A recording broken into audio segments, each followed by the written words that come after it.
Memasuki layanan dari tahun 2015, penggunaan KJ-500 di unit garis depan Tentara Pembebasan Rakyat China telah mewakili puncak dari upaya China selama lebih dari seperempat abad untuk mengembangkan pesawat peringatan dini dan kontrol udara kelas dunia.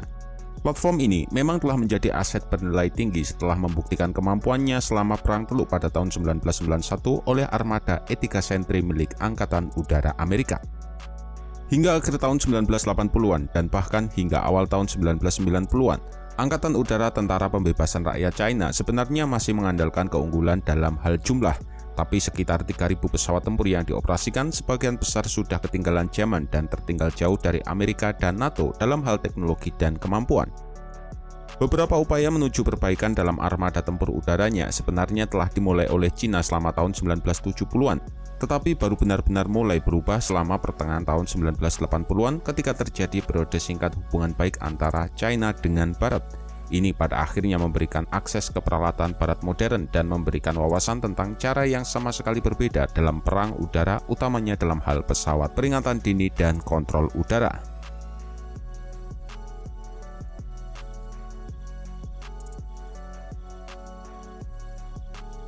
Sejak awal abad ke-21, jangkauan deteksi dan keakuratan radar udara telah meningkat dan pesawat tempur yang dilengkapi dengan berbagai jenis rudal udara ke udara dan rudal jelajah ketinggian rendah terus meningkatkan kinerjanya, sehingga menciptakan permintaan akan pesawat peringatan dini dan kontrol udara yang lebih mumpuni.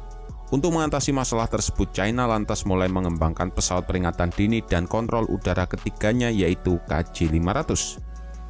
KJ-500 dikembangkan berdasarkan pesawat transportasi Shaanxi Y-9.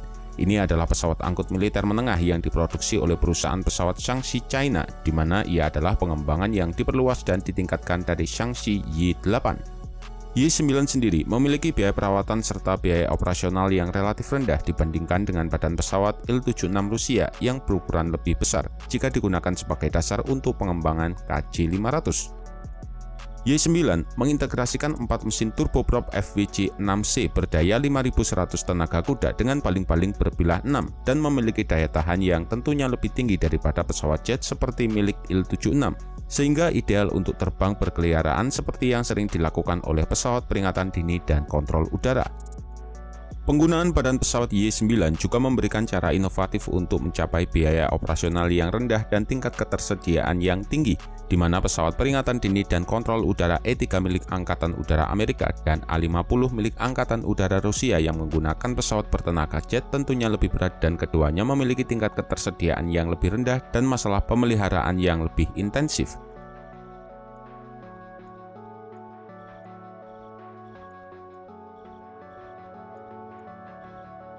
Dua prototipe KJ-500 telah dibangun pada akhir tahun 2013 dan pesawat produksi seri pertama mulai beroperasi pada akhir tahun 2014.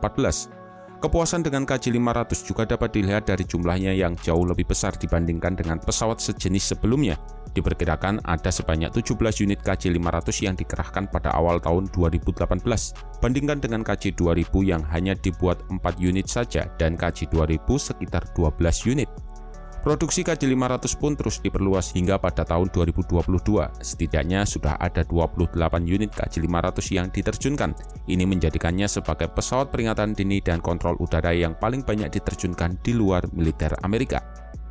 Varian KJ-500A yang disempurnakan lalu diluncurkan dalam acara Zhuhai Airshow China pada bulan November tahun 2022 dengan menampilkan peningkatan signifikan pada avionik dan pengisian bahan bakarnya. Sejumlah sumber melaporkan varian ini sebenarnya sudah mulai masuk layanan pada tahun 2020, yang mengindikasikan bila produksinya bisa saja telah dimulai sejak tahun 2018. Hingga hari ini, 7 atau 8 KJ-500A diketahui telah memasuki layanan. KJ-500 pun kian menjadi terkenal setelah operasinya bersama pesawat tempur paling canggih China yaitu Chengdu J-20.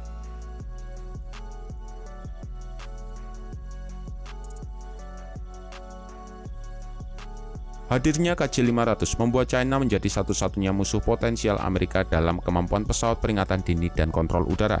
Jumlahnya juga telah jauh meninggalkan armada A-50 Rusia yang menua, sementara negara mitranya seperti Korea Utara dan Iran tidak memiliki pesawat serupa sama sekali. Dengan skala produksi KJ-500 yang sangat besar dan kemampuannya yang jauh melampaui E-3 Sentry milik Amerika dan berupaya menyaingi penerusnya yaitu E-7, menjadikan KJ-500 sebagai pesawat peringatan dini dan kontrol udara yang paling mengancam Amerika dan blok Barat. Tidak hanya itu saja, selama beberapa tahun terakhir ada desas-desus tentang kemungkinan pesawat peringatan dini dan kontrol udara generasi berikutnya yang mungkin dijuluki sebagai KJ-3000. Kemungkinan besar ia akan digunakan untuk menggantikan KJ-2000. Bisa jadi pesawat baru ini akan dibangun berdasarkan badan pesawat Y-20.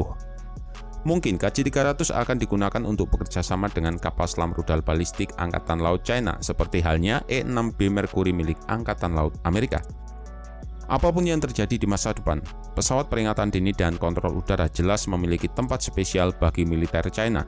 Dengan industri kedirgantaraan China yang terus mengeluarkan desain baru dan dengan militernya yang ingin memperkenalkan kemampuan baru dan lebih baik lagi, kemungkinan besar kita akan melihat lebih banyak lagi platform pesawat peringatan dini dan kontrol udara buatan China di masa depan.